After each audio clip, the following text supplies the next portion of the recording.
serious disabled people of Reddit. What are some things that people do to try and help you, but actually irritates the out of you? Story 1. I have rheumatoid arthritis and use a cane sometimes. I'm pretty young and healthy looking otherwise, so sometimes people ask me in public about why I use a cane. I usually answer that I have rheumatoid arthritis and the cane helps me walk. I have a lot of pain in my back sometimes, but this is kind of awkward to talk about to a random person. I have had several of these people try to give me some folk remedy or yoga or their chiropractor in a condescending way. It's annoying for more than one reason. I am already proactive about my illness. I keep up on the latest research and follow my doctor's recommendations. It's not like there's some simple solution that I just overlooked. Story 2. I have autism. People try to avoid mentioning autism around me, which is entirely unnecessary. Then people sometimes say offensive things about autism, e.g., that dude such and he must have Asperger's. God, how do parents of autistic kids not kill them? Then they apologize for saying them in front of me, as if it would be okay to say those things if I weren't there. Story 3. I have narcolepsy. The main symptom is EDS, excessive daytime sleepiness, which is a way of sugarcoating absolute, terrible, ceaseless exhaustion. I absolutely loathe people when they tell me to just get more sleep. If it was that frickin' simple, then my 15 hours of sleep per 24 hours sure would be paying off, wouldn't it? Edit, holy cow, that's a lot of responses. It'll get to everyone who has a question. I love sharing knowledge about this disease. It's not as uncommon as a lot of people think. And if I can help even one person, they'll be happy. Okay, I'm all caught up with the questions. Keep on asking if there are more. Edit again, oh my god. I know that some people get mad when people edit to say thank for the gold, but screw you guys, I am grateful. Thanks so much to whoever got it for me. Story 4. People who assume that I'm only my disability and I don't have any other interests. I've had people be surprised that I actually enjoy metal, not realizing that I do have a life beyond my disability. People want to invite me places because they think I can't enjoy myself at the venue. It's happened with bars, lake parties, paintball, and so forth. I may walk with difficulty and be in a good deal of pain the vast majority of time, but I do like swimming or having drinks with people. Seriously, if you're having a group gathering, please ask any disabled people if they want to join. Even if we can't participate, we can certainly at least hang out. Edit, I was told that I should include my condition in the original post. I have chronic pain, walk with a cane, and have limited mobility in general.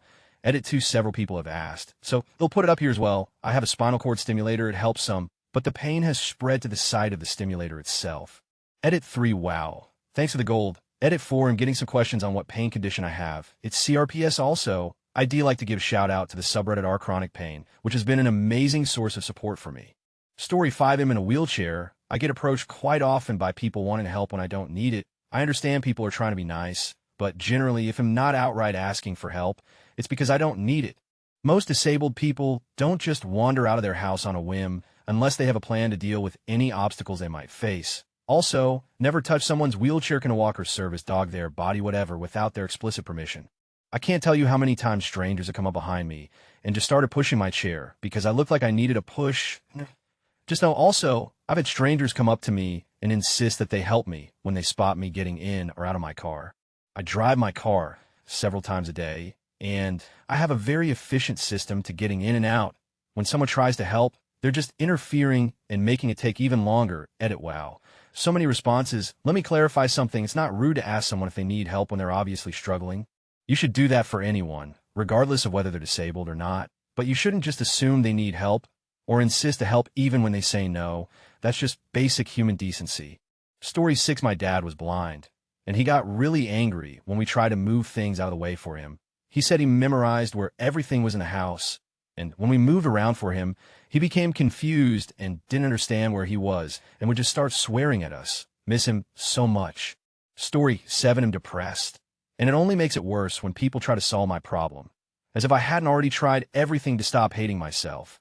Edit, I'm aware that my comment is a bit out of place here, as the definition of disability is a bit vague on this issue, but I'd appreciate it if the negative comments could stop. Thank you.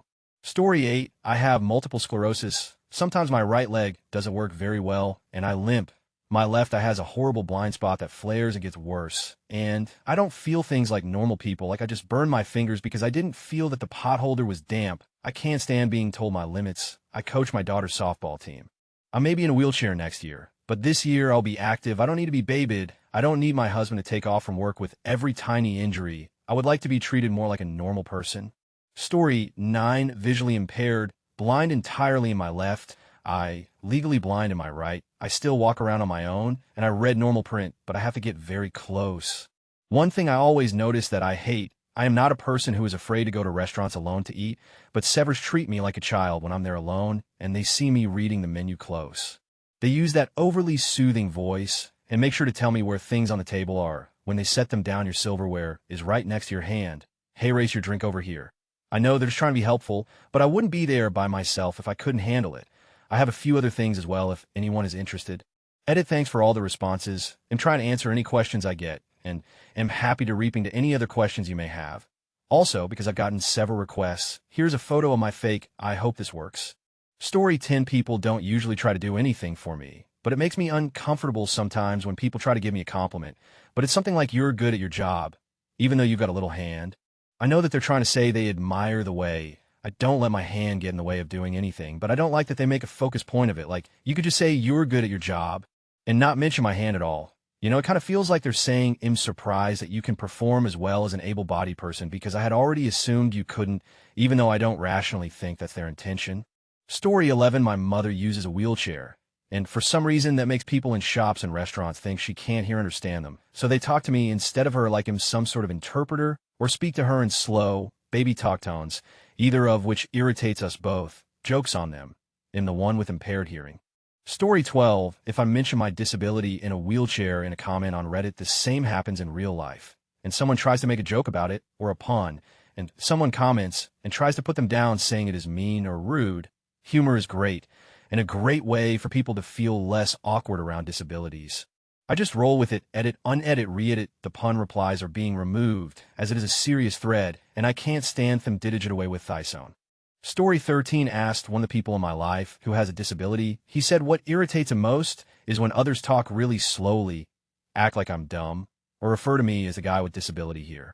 Story 14. I was born with a condition which affects the joints and muscles in my legs. So all my life I've been walking with a wheel walker. I can climb stairs if I have something to hold on to, and I can pretty much do anything I have to do on a daily basis without much help. Now, people tend to be really nice and try to help me.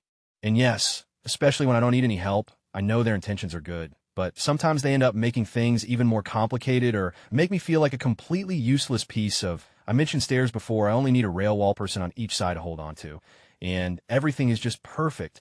Anything else will make me lose my balance and split my skull open. So people think they're helping and shove mepush me on the stairs while I'm trying to tell them without screaming that I'm okay. I usually end up yelling and freaking them out because of the adrenaline rush, make me lose my balance, and I drag everything after me. The worst is when people try to grab my butt and push me. Why the butt? FFS. I've lost count of the times when I felt molested, usually by old women. Men don't dare, my arms and hands are fully functional, but sometimes I may have slow moves because of my severe scoliosis and trying to keep my balance. So I have people constantly grab my purse from my walker and my coat and place them somewhere else. Leave my things alone, please, especially if you see me preparing to take my own, and place it wherever I want. People constantly try to rearrange my chair as I'm sitting. I usually don't like my chair really close to the table since I'm short, but most of the time, people try to push my chair into my legs or move it left right. I sometimes grab the chair in an attempt to put it back where it was, and the other person is still holding on to it, which turns into a fight of who puts the chair in the right position. Awkward looks. Person realizes I simply like my chair in that position. Thanks, I'm good, I could go on, but I already sound like I understand people are trying to be nice, but sometimes I just want to be left alone to do my own. As for your case, you can go to him, her, and politely ask if Husha needs any help.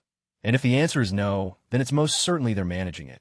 The thing I hate the most is when people ask me if I need help, and if I say no, they keep asking or proceed to help anyway me with things I don't need to be helped with. You're a good person for having this concern and asking this on Reddit. Edit, thank you so much for the gold, kind stranger. Story 15. I am an incomplete L2 paraplegic. I can move some muscles in my legs, but I need a wheelchair to get around.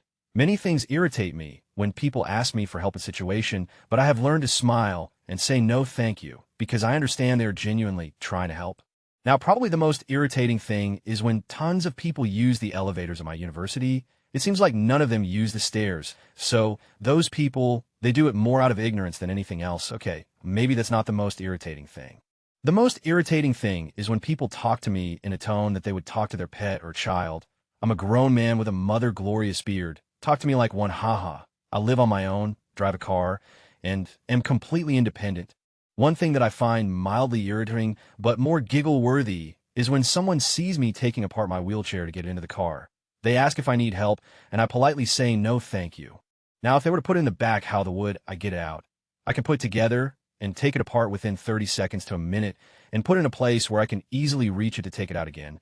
Some people don't realize that life does not stop just because you lost your ability to walk. I am very thankful and perfectly happy with my life. People always ask what happened. I tell them, and they always look to the ground, have a sad face, and say I'm so sorry. When I tell them it's fine, I'm completely happy with my life, they never seem to understand and still feel bad for me. Then they usually tell me if I try hard enough, I will be able to walk again. After I've told them that won't happen short of some stem cell science magic. That part is frustrating as well. I have not lost my motivation or will disease life, and am perfectly happy with where I am.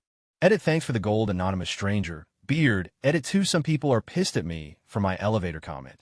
Now, I do understand that I can't judge someone just by the external. If I were not in a wheelchair, I would take the stairs. Maybe it's wrong for me to assume people would do the same thing I would. There are literally lines for the elevators all the time. This building I am referring to only has 4 floors. Can you really claim that all these people taking the elevator have some sort of issue? If so, I will absolutely admit my wrong. I'm not above that, but seriously, come on. I know this is the internet, and my view is not the be-all, end-all, but come on. If you can go through life and not consider what another person might go through, then you do not understand humans in the slightest. But regardless if you agree with me or not, if you comment, I will give you an upvote. Story 16, people talking over me when in my wheelchair. Asking whoever is with me how I am today. I am level with your genitalia and have fully working fists. Do not start that with me. Also, yeah, I'm allowed to be out on my own in my wheelchair. Yup, definitely. Don't make me Hidalk in your ho-ha. I'm about 65 deaf. I can't hear high-pitched sounds at all. So sometimes when people speak, I mishear a lot of words because they're just speaking too quietly or enunciating incorrectly. When I ask them to repeat themselves and tell them is because I'm deaf, about 99 of the time they will speak louder and slower. The louder part definitely helps, and it also helps if they speak more clearly. However, every time they speak unnecessarily slower, it irks the out of me. I'm deaf, not stupid. Story 17, it's all in your head and oh, that's the problem. Signed, every person with a mental illness or mental disability. Ever edited, I accidentally a word edit 2 a month later, and this is still my highest rated comment. I worked in a building with Dan. Dan did something awesome for a customer. I know this because the customer went out of their way to facilitate Dan. Dan was in one of those Stephen Hawking wheelchairs, but he could still speak. I worked on the same floor and same office as Dan. When I was new, I saw Dan rolling toward the door, so I badged in and opened it for him. He hesitated. I remained firmly planted holding the door. Dan finally drove forward and ran over both of my feet. See, if I'd done nothing, the RFID tag in Don's shoe would have activated the door automatically. Just like in the elevator, when Dan boards the elevator, he turns his wheelchair around and his foot passes a sensor that detects Dan. It automatically takes him to the 10th floor where we work. If he activates the sensor on the 10th floor, it takes him to the lobby. That building worked for Dan, so I ended up making friends with Dan. He was complaining about a headache. One day in the elevator, I said, dude, I've got a bottle of Vicodin in my pocket. You want one? Thanks, but no, I wouldn't be able to control my legs. Exactly what I was going to say something. Gee, Dan, you're looking mighty clumsy today, so I wouldn't hold the door for Dan anymore, and that was good. It was easier for everybody if you just let the building do its job and take care of Dan. My coworkers and I were leaving for lunch and was the last one out the door. There was Dan, hey, Dan. And then I let the door close behind me. Scott, was all you just close the door on him? If you feel bad, why don't you go hold the door for him? I'm never holding it for him again, but you go right ahead. Scott got both his feet run over, but my favorite thing to do to Dan was the elevator. Remember that if Dan turns around, it activates the sensor and takes him to 10. Well, if there are people in the elevator, he can't turn around. Instead, he'll pull in and ask, can you push 10 for me? Sure thing, Dan. And when the elevator stops, he backs out, just as the doors are closing, Dan. You know this is 9, right? Doors, of course, at this point, I have to hit 11 so that I can walk down the 1 flight of stairs, just as Dan is realizing that he's on the right floor. And then the day that we had a fire drill, I ran out into the hall and into the stairwell and grabbed the sturdy center gurney thingy and wheeled it up to Dan. Get on, man. There's a fire drill. I'm exempt. Nobody is exempt. What if this were a real fire? I'm not getting on that. Fuck you, Dan. You can burn if you want to. Just don't come crying me when we drop you down 10 flights of stairs during the real thing because we didn't practice. Story 18. I recently was in Vanderbilt Hospital for a week. I collapsed in my room, broke my nose, swelling of the brain, etc. I was in a coma for 3 days. They life-lighted me, etc. The ultimate diagnosis was either a tick-borne illness or cat scratch fever. Anyway, I got out of the hospital several days back. I got a cane and was walking with it at my cousin's college graduation. My brother and sister and several other family members commented on it and said they didn't think I needed it. I found it infuriating. I'm a junior in high school, and they kept telling me how I didn't need it, almost died, and this whole experience has terrified me. I have fallen down several times and am embarrassed of it. And if I have a little peace of mind walking with a cane, then damn it, I'm going to do it. I know this will be buried. And it was a bit of a rant, but I've been emotionally tried over the past couple weeks and wanted to get it off my chest. Sorry, guys. Story 19, I have anxiety. I hate it when people tell me calm down or give me obvious rational reasons I shouldn't be worried. I already know that I'm really trying to calm down. The only exception is people I'm just starting to get to know that seem to have good intentions. They may have never met someone with severe anxiety, and it does calm me down that they're making an attempt to help. It's usually a good sign. Story 20, well, I'm not visually impaired, I wear glasses, but that's not really counting, but I do have nerve damage. For the love of, don't grab things from me and do them for me. Seriously, I'll ask if I need your help, and if you ask me, I detail you if I wanted the help or not. Really honest, stop grabbing things from me, for real. I hate it. Story 21, I have a question. When a person with a walking stick walks by, like say on the subway platform, should I get out of their way or let their walking stick tap me? I always let the stick tap me because I thought the point of the cane is to tap obstacles so that the user recognizes them. But I've seen people put a lot of effort into dodging them too. Story 22, as a diabetic, it is very irritating when people other than my doctor or nutritionist try to tell me what I can't eat. It's different if you are genuinely curious. If I'm able to eat a specific food as opposed to telling me I shouldn't eat something, I know my disease way better than you do. If you knew more than I did, you'd keep your mouth shut. Story 23, I'm not disabled at all. But just want to say one thing. I had a customer service job, and one of my worst shifts people and best got satisfaction helping was lift monitoring. If you're at a stadium, concert, or something like that, do not use the lifts in peak hour. Unless you physically can't use stairs because you're in a wheelchair, have a genuine, not visible problem, i.e., heart problem, very old, don't get into the lifts at peak hour. I've kicked out selfish arseholes who have been pissed because we were there first and waited 15 minutes whilst the poor people in wheelchairs could be waiting for what really can be over an hour. And disabled people, if you're traveling in a group, only you and a carer should use the lifts, not all of your friends. Even if you're with family, split up, edit your high heels aren't an excuse. Edit 2, I get people have unseen disabilities, and if somebody told me they had a genuine problem, I'd let them on. It took a while for the lift to come, and I would wait with the people and assess who could get on. Just tell the customer service person, but please do not lie. There were actual signs saying the disabled and elderly had priority. This was in a large stadium with ramps and stairs everywhere. The max amount would be 6 flights of stairs down to, and some would be using the lifts for 3 flights. If you still really aren't up to walking, you can wait an hour. Feel free to use the lifts in non-peak times. Story 24, I'm profoundly deaf and use American Sign Language. It drives me bonkers when people approach me to recite the alphabet in ASL or feel the need to mention that they have had a deaf insert, some distant relative. You don't go up to a black guy and say, hey, you know my daughter is married to a black man, nor recite the alphabet to a random Latino. Also, if you think it's funny to imitate our signing, don't. At the very least, you look like a complete moron, and at most, it's akin to doing a fake Chinese accent in the company of Asians. Story 25, person with autism, ADHD, and anxiety here. My family told me not to talk about it with anyone or use it as an excuse for anything, and some said that they think I actually don't have any of those things. I don't know if they're just asshats or trying to encourage me by telling me I'm just like everyone else. Either way, it's not helpful. It's not like I could just turn any of that off. Story 26, I am in a chair, muscular dystrophy. The main issues that drive me nuts are below 1, talking down to me like I'm a child without even feeling me out to see if I'm mentally disabled. 2, when people ask whoever I am out with questions about me, instead of actually asking me, like, how is he doing? Thank for helping him out. How old is he? Yesterday, I got carded at the casino, and a guard came up to my friend and asked, is he of age, while pointing at me. Such a demeaning thing. 3, saying insanely generic wheelchair jokes or questions. Is that fun to drive? Sweet ride, want to race. Dude, you should get a gas-powered chair. I realize you're just trying to be nice, but would it kill you to say something not related to my chair? For people being way too overly nice and are helpful, no one is that nice. It feels creepy as ID rather someone be a 5. Blankly deer in the headlights staring. Okay, I get it. I am different. If you are curious or have a genuine question, please just ask. I am absolutely willing to have a conversation about it if I'm treated like a normal person. 6, come up and say with a fake smile, good for you. Glad you're out, have fun, buddy. Of course, there are more, but those top my list. Story 27, I'm depressed and have a very bad panic anxiety thing. So bad I'm on temp, disability for it. What I hate is when people tell me I just need to get out more, or have you tried taking a walk or getting outside some. Sure, that's great, let me just go out and have a panic attack.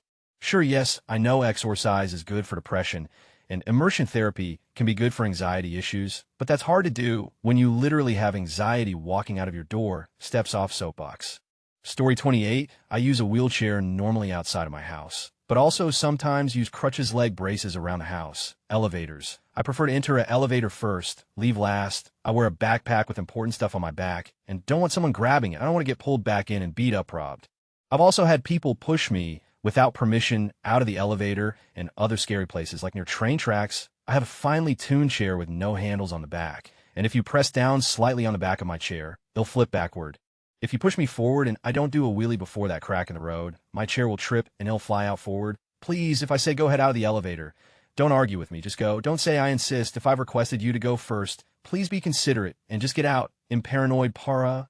Doors. I appreciate when you hold the door open for me, but don't stand in the door. I don't want to wreck your toes. Ask before opening. I may be working on door opening maneuver, and you'll be that rips me out of my chair suddenly. Airport bathrooms, especially Chicago airports. Please, please don't use the handicap stalls to change or whatever. I'm the last to leave the plane and the first to get onto the plane. I also am not able to get up on a plane ride and take a leak. I have a very small transfer window to go take a leak. When you pee, realize that wheelchair users fly. Be considerate and use the regular stall, or stay out of the family stall unless total emergency. If you see a disabled person looking to get into a stall, let them go first. Your kids. Don't rip them away or shame them from staring. They're possibly not used to seeing a person in a wheelchair, and doing that at a young age only freaks them out, which means that later in life, they'll be freaked out. Most folks in wheelchairs are pretty amenable to waving hello and smiling. If they ask what happened, a good answer is they use a wheelchair instead of walking to get around. Isn't that neat? Realize not walking is the easy part. People who are paralyzed will commonly have other issues you don't know about, and that they don't advertise, ditto with other disabilities. I've asked people who use a wheelchair if they would trade off all the other bullshit of being a para in order to walk again, or instead stay in a wheelchair, but have the other stuff disappear. Everyone says yes. They'll stay in a chair in order to avoid the invisible bad stuff. I can walk, but I don't dwell on walking all the time. Turns out, walking is exceptionally difficult when stuff is all scrambled or unresponsive. My life isn't dedicated to relearning how to walk perfectly again. Please be just okay with that, because I have other things to do. Story 29, I have Asperger's syndrome, and was fortunate enough to have a school psychologist early on that was able to help me break through my communication deficit. This sparked a need for self-growth that continued for the following decade or so. There was transformation from someone who, at the age of 7, would cry from frustration when people would use idioms in front of me, to someone who was able to obtain a college degree in psychology, specializing in perception and gender studies. These two areas in particular rely heavily on emotional and social cues that were a very real deficit to my natural understanding of the world. Yet, I get it now and have the ability to not only perceive things from many angles, am able to communicate these concepts well enough that I was given a degree. This said, when I tell people I have autism, am told I'm a liar, am told you probably were misdiagnosed. Real people with autism can't do what you do, and things of a similar vein, but then those same people that deny my disability proceed to go out of their way to help me with understanding things. I am treated lesser in their eyes. I am talked to in simple terms or asked repeatedly for understanding where no need for the check existed before or was necessary. This kind of behavior undermines and belittles my personal growth and ability to interact with my peers. I often have to hide my diagnosis of out and need to prevent my coworkers from devolving into this sort of behavior around me. Because it keeps happening, this in turn becomes a self-fulfilling prophecy, because people wrongly perceive me to be socially limited because of my autism, but in truth, I don't want to be around someone who talks to me like I'm 5 years old and English isn't my first language. So what started as a gesture of kindness and misdirected empathy actually turns into inappropriate coddling, which demeans and discredits personal growth through years of therapy and expensive college learning.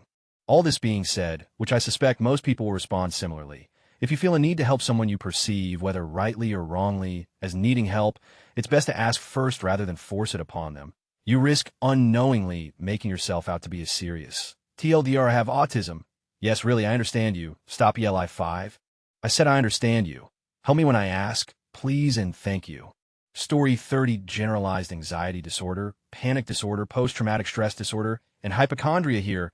Contrary to what everyone thinks, It is not helpful when you tell me to just stop worrying about stuff and being afraid all the time. Oh, really? Is that all I have to do? Why didn't I think of that? Silly me. Story 31. A friend of mine recently tried helping one of the people with walking sticks on my campus. My friend held the door open for the visually impaired kid, and he walked straight into the door and proceeded to let out the loudest series of swears I've ever heard in my life. So he ended up with a bruised head, and my friend looked like he just assaulted a blind person. Story 32. I'm not disabled. However, I do have a mental disorder which causes hallucinations and certain quirks in my personality. I'm very open about it, as I think mental disorders need to be stripped of their taboo. But with that comes people either trying to prove that I don't have a mental disorder, or people looking at me as if I'm broken. I understand that it's a hard topic to discuss, but it's kind of heartbreaking to be friends with someone and tell them about it, only to see them look at you like a broken thing. I should say, though, that on the whole, I've been lucky to have incredibly supportive friends and family, and a crazy supportive so. I was only diagnosed at the end of summer.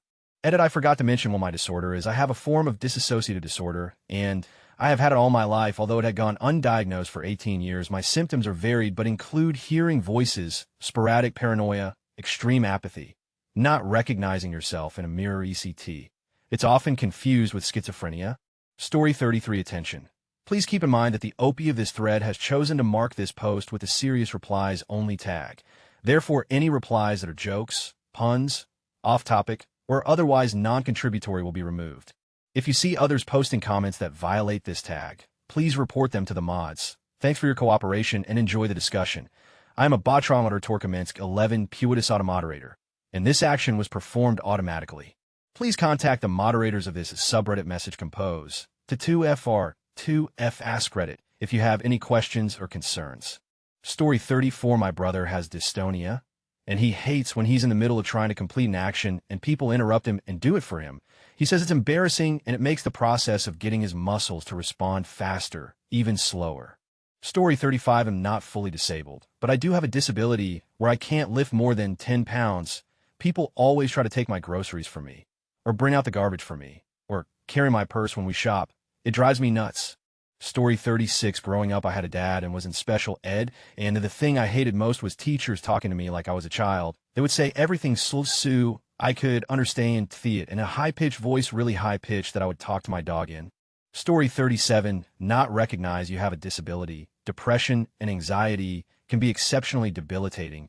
Yet considering most people think there's nothing actually wrong, there's not many who would offer to try and help. I think most often, one is unlikely to even mention it as a factor in preventing participation or accomplishment in daily life. One can easily rattle off, I'm so sorry I was late, I sprained my ankle 2 weeks ago and I'm still moving a little slow, and it's 100 acceptable, but I'm sorry I'm late. I'm feeling especially depressed these past few days, and I had a panic attack this morning. I could barely summon the will to leave my bed, doesn't hold water. Edit. Thank you for the gold. A most unexpected surprise. Story 38. Allow him to ask for assistance. It is rude to ask if he's clearly not in need of assistance. Think of when you'd ask any other person if they needed help and do the same for him. Don't go out of your way just because he's blind. It bugs the out of me when people insist on helping me do menial tasks like ordering food. I've done this my entire life. Just let me do what I do, and if I need help, I'll let you know. They just make it longer, and I'm just thinking if they just let me do my thing, I'd be done now. I'm deaf BTW. Story 39. I have OCD, and I've learned that 0.9 of people actually know what OCD is, and 100 people think they know what OCD is. Also, I have a roommate that wants to go into psychology, but is still a total and points out mocks whenever I do something strange or compulsive, so that's nice. Story 40. I don't know if mine counts, but with ulcerative colitis, it's pretty annoying when everyone suddenly knows what's best for me, or even worse, pretend to know what I deal with. I think in general, assuming you know how to help is bad. Asking them if you can help or how to support isn't bad. But it may be different if, unlike me, the person doesn't have to tell you for you to know what their problem is. Story 41. I'm not disabled, but I worked in a college project with a girl that had bone problems, therefore her body, besides her head, didn't grow much, and she had to use a wheelchair. She could, however, use her hands and arms for any task that didn't require lifting heavy weights, so we could work easily. The only thing we had to figure in advance was her mobility problems. She always wanted to carry all her stuff and was very open about her problem, which after knowing her a bit better was obvious that she wanted to make an impact that her disability wouldn't bother her, and she was independent, so I adapted accordingly. I didn't carry anything for her unless she couldn't really carry or had too much to carry. Already helped that ID offer to a person without disabilities and some other small stuff. Well, after a while, I started to forget that she was disabled. I'm sorry that this may sound wrong, but I mean it in the most honest way. Her wheelchair became an extension of her body, and sometimes I wouldn't even remember she had one. One day we were walking to the cafeteria, the elevator wasn't working, and I said, let's just use the stairs, followed 2 seconds later by, oh, I forgot, sorry. I was embarrassed, but it brought a huge smile to her face, and she said, you didn't remember that I'm on a wheelchair, that's so cool. Point being, whenever possible, treat a disabled person like they don't have a disability, include them.